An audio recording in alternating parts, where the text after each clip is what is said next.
Pour ne rater aucune de nos vidéos, n'oubliez pas de vous abonner et d'activer la cloche. Nous, on a chez nous des politiques et des intellectuels qui détestent le modèle social français. C'est ça, moi, qui me fait halluciner. C'est très grave qu'un Premier ministre reprenne ce mensonge en le répétant. On est en train de faire de la France un malade imaginaire, lui appliquer une formule d'austérité qui a été appliquée à la Grèce. Il est en train de créer une crise économique de toutes pièces. Bonjour tout le monde, je suis ravie de vous retrouver pour un nouvel épisode de l'Instant Porcher avec tous les discours qu'on entend autour de nous. Notre meilleure arme est de les connaître et de les comprendre. Vous êtes plus de 60 000 à avoir signé notre grande pétition pour une répartition plus équitable et plus démocratique des fréquences TNT. Continuez de signer et de partager cette pétition sur tnt.lemediatv.fr. Merci beaucoup. Le média ne vit que par votre soutien, alors n'hésitez pas à vous abonner à partir de 5 € par mois.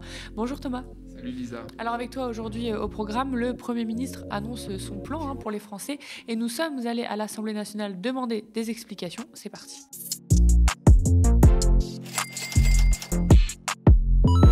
Ça y est, la politique et le gouvernement de Michel Barnier sont lancés. La semaine dernière, le Premier ministre a prononcé son discours de politique générale devant les députés. Sa trajectoire économique est claire. Le premier remède est la réduction des dépenses, affirme le chef du gouvernement. La dette, le déficit, bref, vous connaissez la chanson ici. Mais dans le même temps, Michel Barnier affirme vouloir faire des choix pour protéger les plus fragiles et trouver ensemble une juste part à l'effort collectif.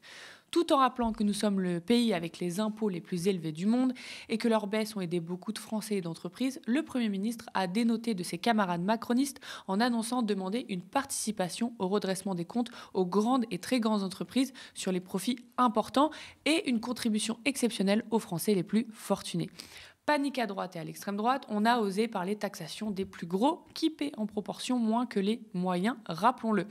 Invité jeudi soir sur France 2, Michel Barnier a donné plus de détails. Non, il n'y aura pas de choc fiscal. La vérité, c'est que dans l'effort que nous allons faire pour réduire la dette, 60 milliards, vous l'avez rappelé, il y aura 2/3 de réduction des dépenses publiques, et ça va être très dur, et 1/3 d'impositions nouvelles ciblées, exceptionnelles, sur les plus grosses sociétés françaises, celles qui font 1 milliard de chiffre d'affaires ou plus. Ce n'est pas le cas de cette entreprise, ce n'est pas le cas de l'immense majorité des 4 millions d'entreprises qui, comme celle-ci, font vivre la France. À eux, vous ne demanderez aucun effort? Non, il y aura pas. Enfin, il y aura des efforts sur les aides qu'ils touchent pour les allocations, les charges sociales, qu'on va essayer de mieux ajuster pour qu'elles soient plus efficaces, pour qu'elles ne constituent pas des trappes sur les bas salaires, comme c'est le cas aujourd'hui.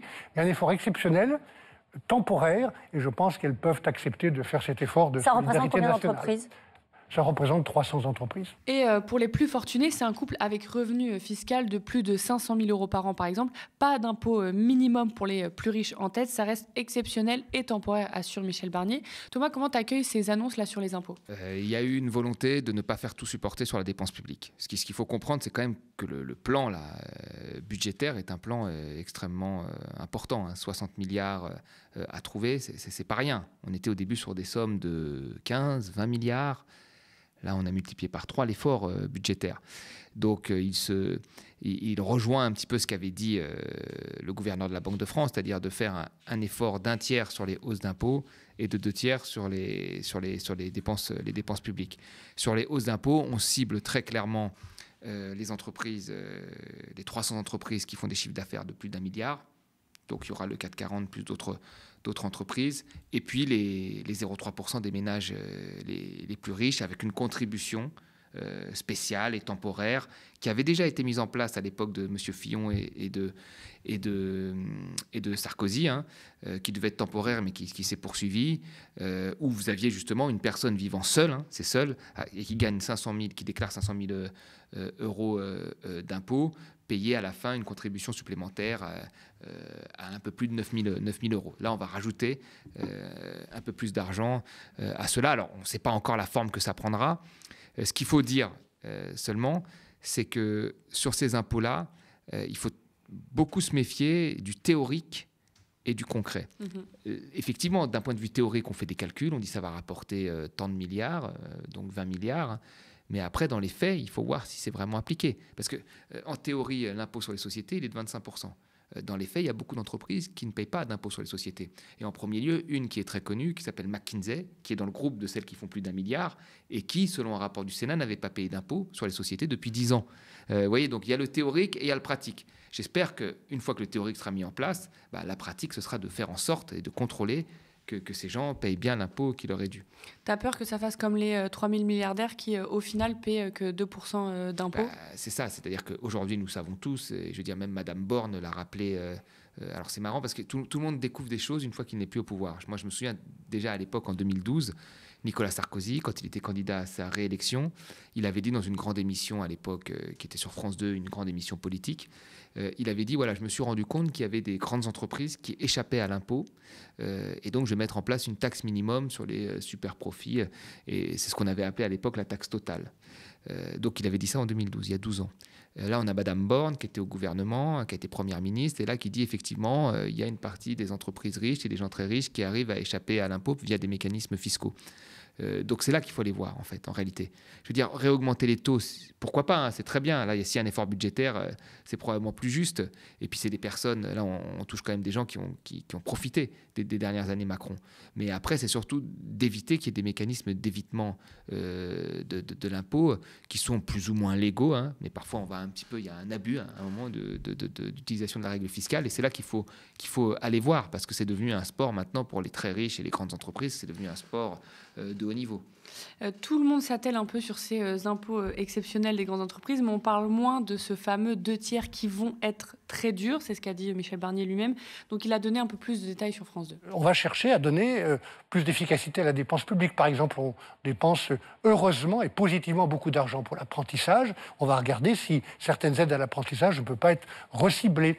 On va fusionner des services publics. On va sans doute ne pas remplacer tous les fonctionnaires quand ils ne sont pas en contact direct avec les citoyens, tous les fonctionnaires qui partent en retraite. Il y aura une baisse du nombre de fonctionnaires. Oui. Par exemple, la Cour des comptes suggère de supprimer 100 000 postes dans les collectivités locales pour générer 4 milliards d'économies. Oui, on va la méthode Barnier, c'est aussi de choisir. Vous verrez dans le budget qu'il y a beaucoup de décisions, vous le verrez la semaine prochaine quand le budget sera présenté, beaucoup de décisions difficiles où chacun doit se retrousser les manches et essayer simplement que ces décisions soient justes. Donc c'est quoi ton avis là-dessus, sur ces fameux 2 tiers-là?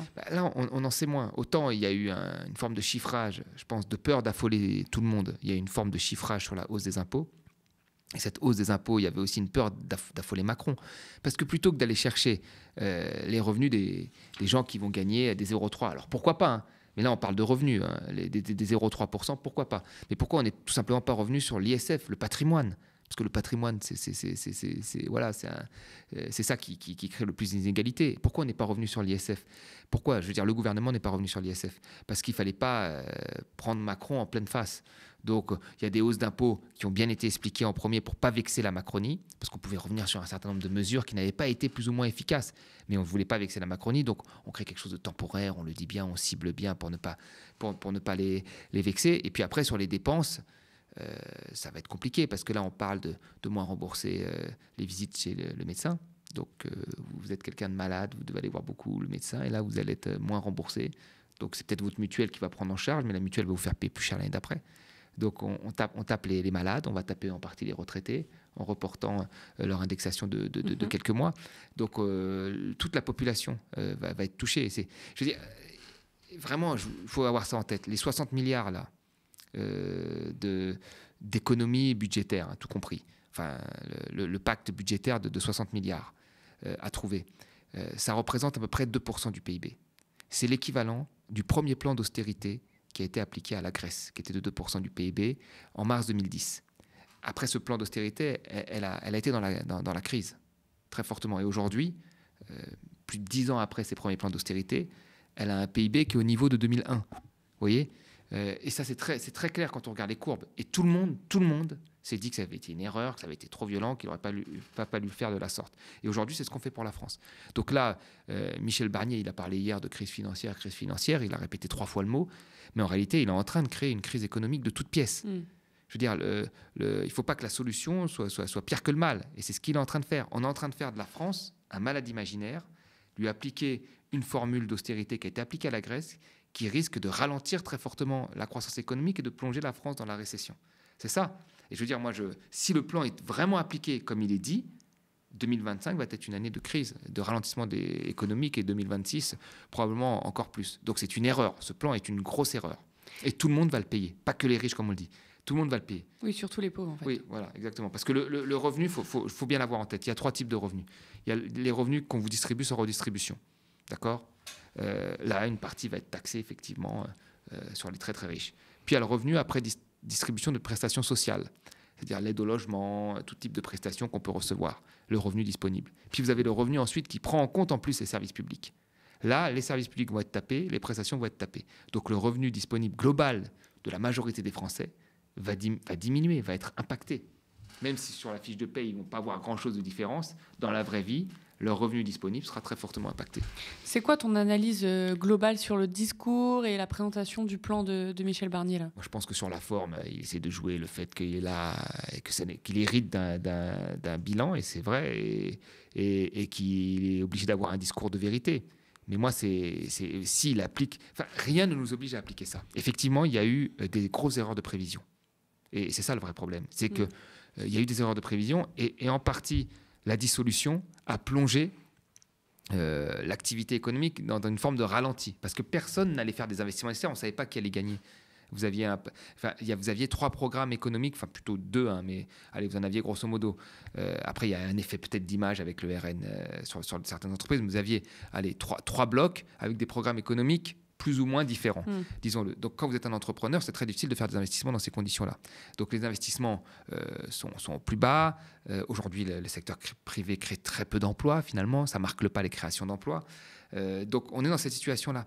Et ça, c'est ça qui a fait déraper en partie les finances publiques et qui a fait augmenter le déficit. Donc, il a cette situation-là qui est compliquée.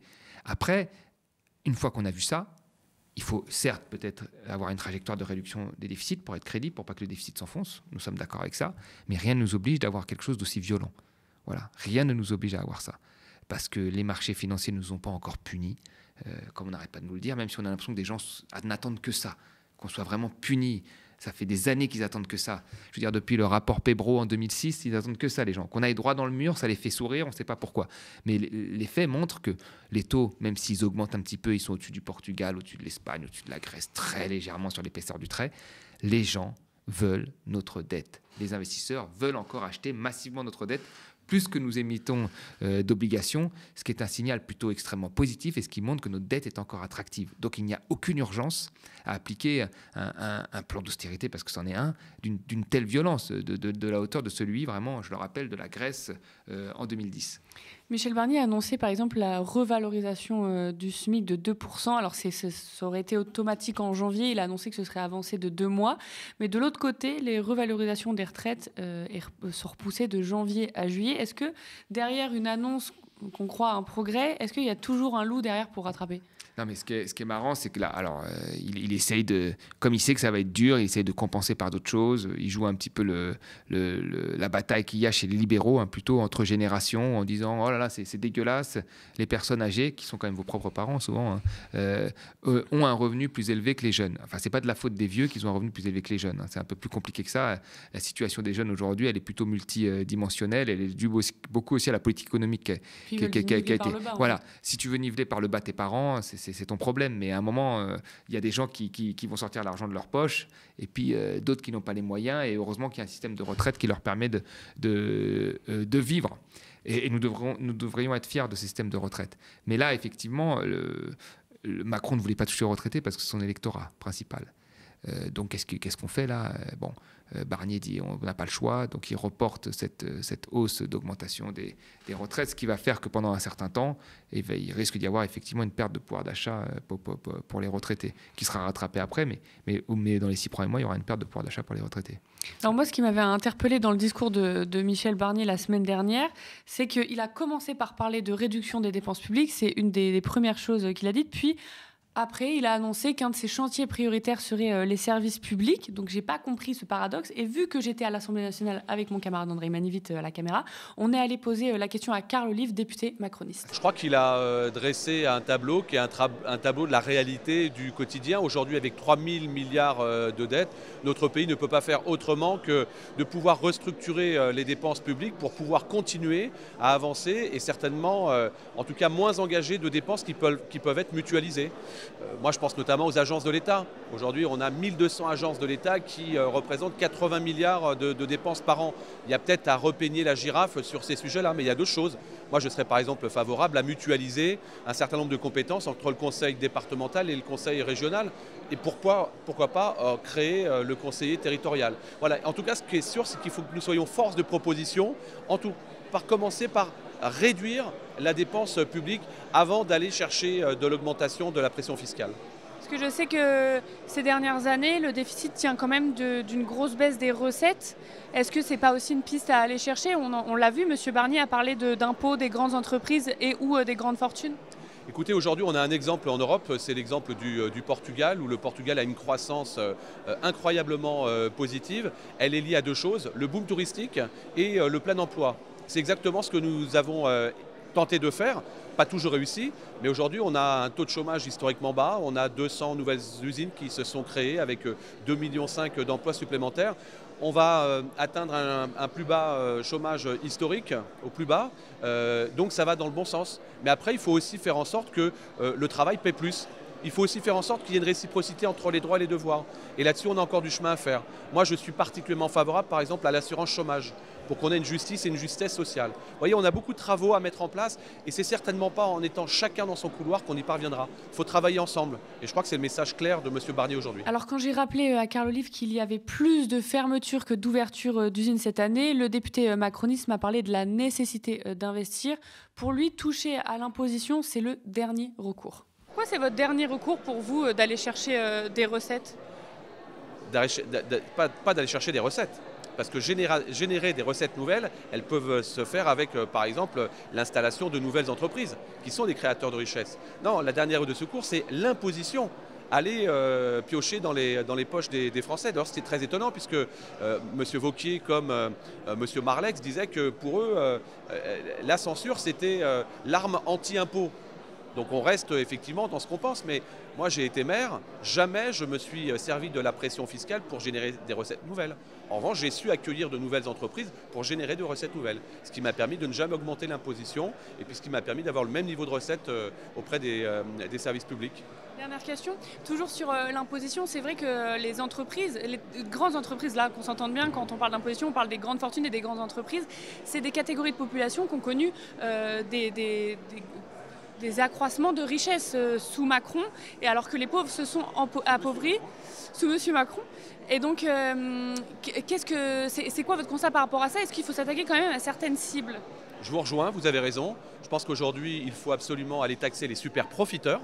Je ne parle pas des super profits, je parle des super profiteurs qui parfois usent effectivement de leurs super bénéfices pour quelque part ne penser qu'à eux, au sommet de la pyramide de l'entreprise. Il est important que l'argent ruisselle, il est important que la valeur travail soit plus affirmée, et il est important d'augmenter les salaires quand on peut les augmenter, et surtout quand on fait des bénéfices extrêmement importants, que tout le monde en profite. Thomas, c'est quoi ton avis là sur cette séquence? Ce qui est intéressant, c'est que,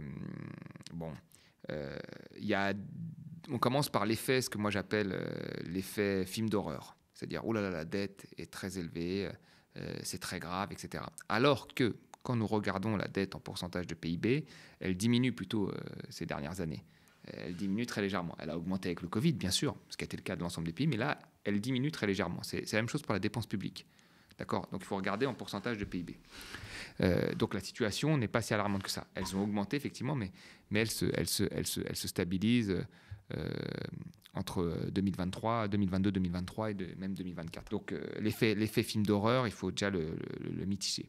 Et puis ensuite, c'est toujours la même chose, c'est-à-dire que dans la tête de ces gens, il y a un gros problème avec notre dépense publique. Mais notre dépense publique, la majorité de la dépense publique, c'est les services publics et l'autre côté, c'est les prestations sociales. Alors bien sûr, peut-être vous pouvez voir s'il y a des doublons.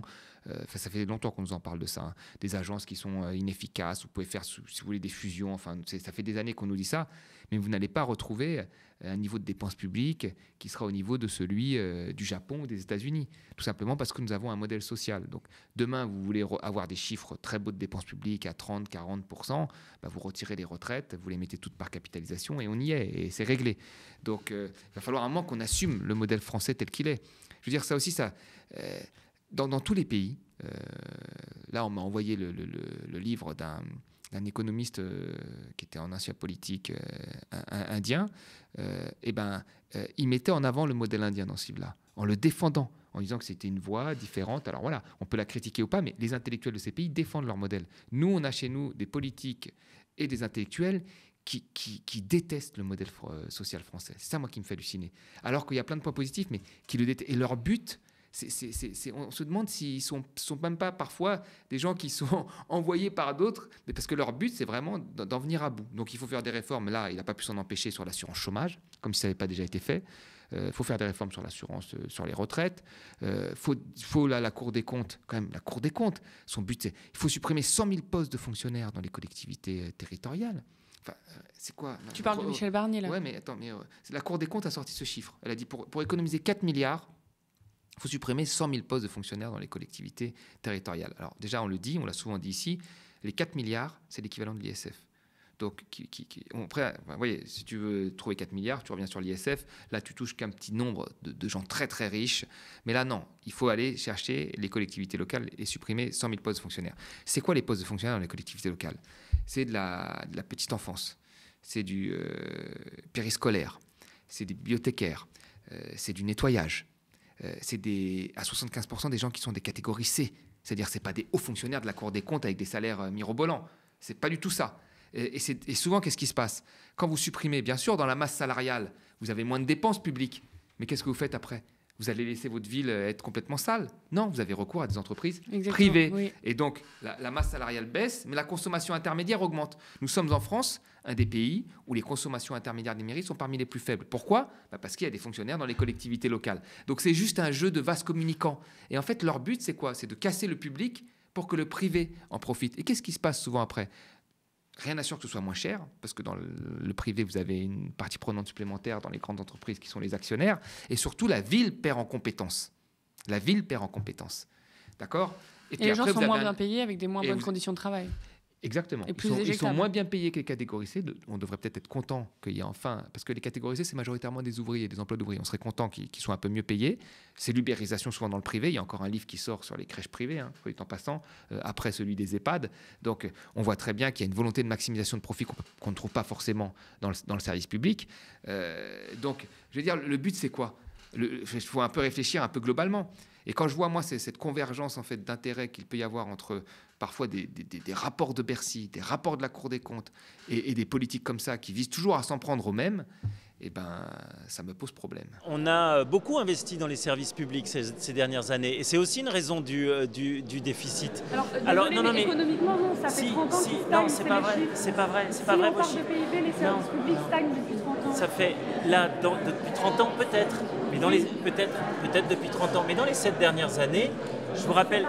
Non, mais c'est pas vrai. Rappelez, et vos auditeurs pourront le regarder, le Ségur de la santé, c'est combien de milliards supplémentaires? Le budget de l'éducation nationale, c'est combien de milliards? C'est 1 milliard tous les ans, donc 1 milliard qui s'additionne à chaque année. Ça, c'est des faits. Alors après... on n'a pas tout réussi, mais ça, c'est une réalité. Les maisons France Service qui sont sur le territoire à chaque fois. Moi, je suis issu d'un territoire rural où on a une maison de France Service dans chaque canton maintenant. Et bien ça rajoute du service public. Alors, c'est pas parfait. Moi, j'ai jamais dit que c'était parfait. Et ce qu'on a fait n'est pas parfait. Si on avait été parfait, on aurait été réélu. Et effectivement, on aurait sans doute encore un Premier ministre issu du camp et de la majorité présidentielle. Mais dire que dans les 7 dernières années, on a abandonné les services publics, c'est faux, factuellement faux. Ce député MoDem avance aussi qu'ils ont hérité d'une situation difficile avec la politique de Nicolas Sarkozy notamment et qu'ils doivent faire face à une structuration de la population qui coûte plus cher, notamment avec le vieillissement de la population. Qu'est-ce que tu penses de ça là? Je pense déjà c'est assez marrant parce qu'il s'est emmêlé les pinceaux, il a dit non, puis après oui. Je pense que tu as eu raison de lui rappeler qu'effectivement depuis une trentaine d'années, la part qui est consacrée au service public, dans la dépense publique, elle est de 18% du PIB, elle est stable depuis 1978, elle est en dessous d'un certain nombre même de pays européens. Ce qui a fait augmenter la dépense publique ces dernières années, c'est plutôt les prestations sociales qui ont été versées, notamment pendant le Covid, où il y a eu beaucoup de gens qui ont été mis au chômage, et l'assurance chômage a joué son rôle de stabilisateur automatique, ce qui est une bonne chose. Mais l'augmentation de la dépense publique, elle est plutôt sur la partie qui est liée aux prestations sociales, plutôt que la partie liée au service public.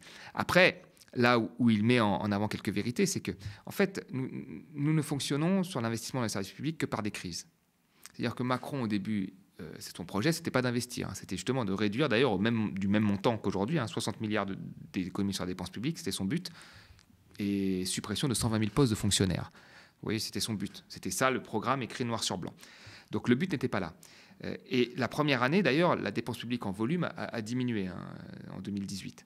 C'est après, à cause du mouvement des Gilets jaunes, qu'il a dû lâcher 10 milliards, plus ou moins. Donc ça a réaugmenté. Et puis avec le Covid, ça a augmenté. Et puis suite au Covid, là, on commence un petit peu en volume à baisser le niveau de dépenses publiques.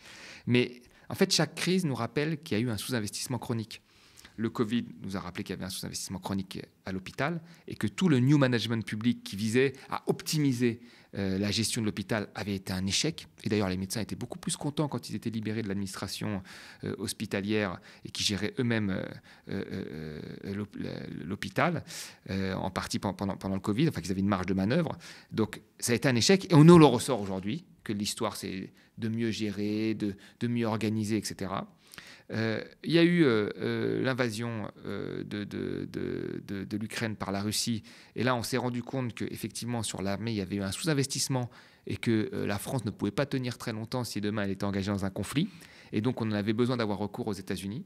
Sous-investissement chronique, on découvre ça. Attention. Et ainsi de suite. La recherche, n'en parlons pas, et ainsi de suite. Donc, en fait, chaque fois qu'il y a un événement, on se rend compte qu'il y a eu un sous-investissement. Parce que ça fait des années que ça reste stable et qu'on demande toujours aux gens de faire pareil ou mieux avec moins au final quand on regarde par tête. Et c'est ça le vrai problème. Alors que tout le monde pense qu'il doit y avoir des investissements massifs à l'université, qu'il doit y avoir des investissements massifs dans l'éducation, qu'il doit y avoir des investissements massifs dans la petite enfance, massif à l'hôpital, massif dans les infrastructures pour les adapter à la transition écologique, et tous les rapports qui tombent les uns massifs dans l'innovation, et tous les rapports qui tombent les uns après les autres, qui sont faits plutôt par des gens proches de Macron, notamment le rapport Pisani-Ferry ou le rapport de M. Draghi, ils vous disent toujours la même chose. Il va falloir s'endetter et investir.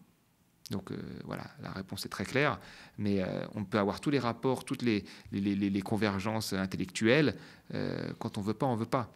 Et eux, ils ne veulent pas. Donc, comme ils ne veulent pas, ils s'attaquent au modèle social, et plutôt au modèle social qui est basé en priori sur les prestations, c'est-à-dire retraite, assurance maladie, assurance chômage. C'est-à-dire, si on dit clairement les choses, vieux, malades et chômeurs. C'est eux les variables d'ajustement. Justement, sur les prestations sociales, le Premier ministre veut ouvrir le chantier de l'allocation sociale unique, je le cite. Il faut que le travail paie plus que l'addition des allocations. Il faut aussi débureaucratiser cette masse d'allocations qui sont réparties. Qu'est-ce que ça veut dire ? Qu'est-ce que ça nous annonce ? Alors déjà, moi, cette histoire de quelqu'un qui toucherait des allocations et qui gagnerait plus a été démontée, je ne sais combien de fois, par des scientifiques, mais aussi par des journalistes. Et on le répète encore comme une vérité. Je le dis très clairement, on ne peut pas gagner plus qu'en travaillant. On ne peut pas gagner plus avec des prestations sociales qu'en travaillant en France. C'est faux. D'accord ? Une étude est sortie là-dessus. Elle a été largement démontée par les données, par des scientifiques et aujourd'hui par des journalistes. Et c'est très grave qu'un Premier ministre reprenne ce mensonge en le répétant. Ça, c'est la première des choses. Ensuite, sur la fusion de toutes les allocations sociales, moi, on pourrait se dire pourquoi pas, pour simplifier les choses, parce que c'est vrai qu'il y a un problème. Par exemple, vous avez un tiers des gens qui ne demandent pas le RSA, peut-être parce qu'ils sont mal informés ou ils ne sont pas au courant. Vous avez, au bout de 5 ans, des gens qui sont étrangers sur notre territoire, vous avez encore 25% qui ne savent pas que l'AME existe. Donc il y a un problème effectivement peut-être d'information et de simplification. Mais il ne faut pas confondre simplification et casse du modèle social. Or là, c'est une simplification sous une contrainte budgétaire d'économie. Donc on sait à quoi ça va amener. Ça va amener à la fin à une allocation type universel qui ne représentera rien du tout et qui permettra de faire des économies. Donc c'est dangereux, c'est très dangereux. Les aides sociales, elles ont été faites en tenant compte d'un certain nombre de critères, parfois qui peuvent paraître ainsi compliqués pour être le plus juste possible. On ne dit pas que tout est parfait parce qu'il y a toujours des effets de seuil où des gens qui sont légèrement au-dessus se sentent un petit peu lésés. Mais globalement, la simplification sous contrainte budgétaire, c'est très clairement une baisse des dotations sociales et donc un impact négatif pour les plus pauvres. Je reprends monsieur Balanant qui me disait non, on a investi des milliards pour le Ségur de la santé, par exemple, qui est un peu la vitrine des investissements pour Emmanuel Macron. Michel Barnier aussi, dans son discours de politique générale, a dit que la dépense publique avait considérablement augmenté, etc. Alors, je veux quand même montrer les chiffres avant de passer à autre chose. La dépense publique a augmenté, on le sait, avec le pan prestations sociales. Elle est restée stable au niveau service public, ça on l'a déjà dit, mais depuis 2018, hors Covid, la dépense publique reste quasi stable, baisse un petit peu. Donc c'est important de le rappeler parce que là les chiffres sont manipulés de toutes parts, donc je voulais quand même faire elle augmente un petit peu, pardon, mais elle reste quasi stable. Donc on voit quand même qu'il y a une montée avec le Covid et une redescente. Ouais, elle baisse à partir de 2022 elle baisse et 2023. à partir de 2022, donc c'est important quand même de rappeler les chiffres. De toute façon, vous les voyez à l'écran. Enfin, c'est parce que c'est quelque chose d'important qu'on n'en parle pas assez, Michel Barnier a parlé dès le début, lui, dans son discours de dette écologique qui pesait sur nous. Il a parlé rénovation thermique des bâtiments, décarbonation des usines, sobriété, énergie renouvelable, en disant que les travaux de planification vont reprendre. Est-ce que c'est un bon signe pour toi ou pas? Parce que, encore une fois, on parle de ça et de l'autre côté, on nous parle de réduction des dépenses. Donc, j'arrive pas à comprendre. Ouais, pour moi, là, on est dans le discours politique et de la posture, c'est-à-dire que il faut, pour donner un petit caractère un peu moderne et faire comme si on n'était pas dans une politique d'austérité franche et dure, d'invoquer cette espèce de dette écologique. Mais s'il va au fond du propos, si on lui demande, alors d'accord, très bien, la rénovation des bâtiments, comment? Combien? Qui finance combien? Voilà, parce que si c'est que le privé, on voit que ce n'est pas suffisant. Donc il faut une aide des aides publiques ou même de l'investissement public. Allez, combien? Les investissements dans les renouvelables, combien, tu vois, les investissements dans les batteries qu'on doit mettre si on veut développer la voiture électrique, qui paye combien? Donc tout le monde, et encore une fois les rapports le disent, il y a un mur d'investissement et qui doit être pris en partie par l'État, parce qu'en amont de la chaîne, c'est toujours l'État qui prend les risques et qui crée les conditions pour que le secteur privé s'en sorte. Les rapports sont clairs là-dessus. Donc, on ne peut pas mener une politique franche de coupe de la dépense publique comme c'est fait, et après te dire non, mais on fera la dette. C'est une façon de dire plus tard, je l'ai pris en compte, mais on le fera plus tard, une fois qu'on aura assaini nos comptes. C'est très problématique. Vous savez, le premier décrochage de la zone euro avec les États-Unis, c'est en 2010. En 2010, on a fait une politique d'austérité au niveau européen, notamment en Grèce. Certains croyaient à ce qu'on appelait l'austérité expansive, pour prendre un terme un peu économique, c'est-à-dire que cette austérité, elle nous permet de redynamiser notre économie. Il y a eu un premier décrochage de PIB par habitant de la zone euro par rapport aux États-Unis. Le deuxième décrochage, il se fait depuis l'après-Covid. L'après-Covid, les États-Unis ont continué à soutenir leur activité, se foutant de toutes ces règles que nous appliquons. Et nous avons, beaucoup de pays européens, et nous les suivons, rentré dans cette période, on va dire, de contrôle des budgets et d'austérité. Et là, ce qui va se passer, à mon avis, va être encore plus dramatique. Donc moi, je suis assez pessimiste pour l'avenir parce que les Chinois et les États-Unis, eux, jouent plein pot le rôle de l'investissement dans des secteurs clés, stratégiques, etc. dont nous allons dépendre plus tard. Nous dépendrons des États-Unis et de la Chine sur ces segments-là. Et nous regardons nos budgets, nous voulons avoir des budgets à l'équilibre. Pourquoi? Pour dire nous sommes à l'équilibre comme l'Allemagne, s'auto-regarder entre nous, sans faire d'investissement. Donc si nous voulons relever la transition écologique, nous allons être dépendants d'importations chinoises ou américaines. Et sur les innovations type IA, etc., nous allons être encore dépendants, comme nous le sommes pour la téléphonie mobile, sur les Américains et sur les Européens. Et en plus, nous n'aurons pas un tissu industriel, parce qu'il va être délité les uns après les autres, la voiture à moteur thermique, etc. Donc la situation est très dramatique et le point, ça devrait être ça. Comment on mène cette transition énergétique? Comment on retrouve une forme de souveraineté industrielle pour fabriquer nos biens dans des conditions sociales et environnementales plus élevées que nos voisins? Mais ça, ça a disparu. Ça a disparu. Dans tous les rapports, on en parle, mais dans les faits, c'est pas la question principale. De toute façon, on va vite savoir combien, puisque le budget pour 2025 arrive dans 24 heures ou quelques jours. Donc on va regarder ça. Évidemment, ce sera le sujet du prochain Instant Porcher. On est déjà obligé de spoiler, mais c'est sûr qu'on va s'attaquer à ça. Merci à vous, chez vous, d'avoir suivi cet épisode de l'Instant Porcher. J'attrape une dernière fois votre attention avant de se quitter. La situation politique est inédite, historique. 2 directs par jour du terrain, du reportage, mais aussi de l'enquête. Le média, c'est 25 travailleurs et travailleuses qui produisent de l'information au quotidien. Vous le savez, notre candidature solide et soutenue pour une chaîne télé des médias indés sur la TNT n'a pas été retenue par l'Arcom. Le groupe Bolloré, lui, conserve 6 fréquences sur 15, dont CNews. Nous exigeons une répartition plus équitable et plus démocratique des fréquences TNT. Signez et partagez notre grande pétition sur tnt.lemediatv.fr. Continuez à vous abonner, à faire des dons. Vous le savez, on ne vit que grâce à votre soutien et on repart plein de motivation pour cette saison avec de nouveaux programmes, mais aussi ceux que vous aimez. Spectateurs, abonnés, donatrices et sociaux, je vous dis à la semaine prochaine.